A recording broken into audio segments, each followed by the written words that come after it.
Hello, I'm glad that you could join me in my study today. The doctrine of the atonement is like a jewel having many facets to it. Today we come to the final facet that I would like to discuss with you, and that is the moral influence of Christ's death. Now, taken in isolation, the moral influence theory of the atonement might seem utterly hopeless.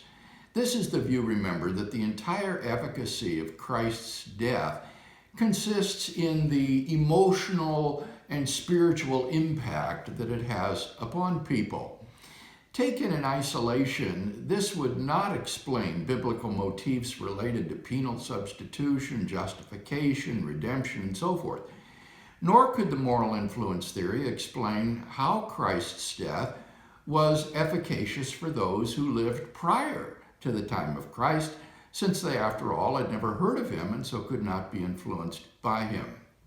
Moreover, once penal substitution is eliminated, the moral influence theory becomes bizarre. The philosopher-theologian R.W. Dale wrote, "If my brother made his way into a burning house to save my child from the flames, and were himself to perish in his heroic endeavor, his fate would be a wonderful proof of his affection for me and mine. But if there were no child in the house, and if I were told that he entered it and perished with no other object than to show his love for me, the explanation would be absolutely unintelligible." Thus, penal substitution lies at the very heart of the moral influence of Christ's death. And when you think about it, the moral influence of Christ's self-sacrifice has been truly inestimable upon the history of mankind. No other figure has so influenced literature and art as the crucifixion and self-sacrifice of Jesus. Probably no other feature of the life of Jesus, including his teaching, has been so effective in bringing people to Christ and helping people to persevere even in the face of terrible suffering and martyrdom than the self-giving sacrifice of Christ on the cross.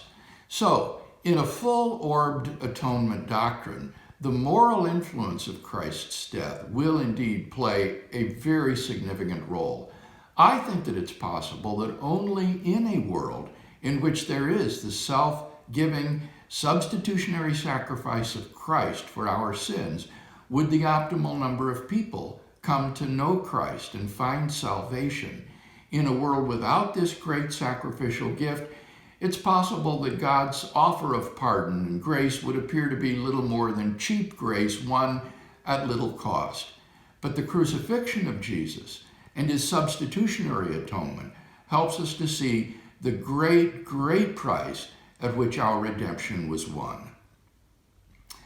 Well, that brings us to an end of my defense of the classic doctrine of substitutionary atonement.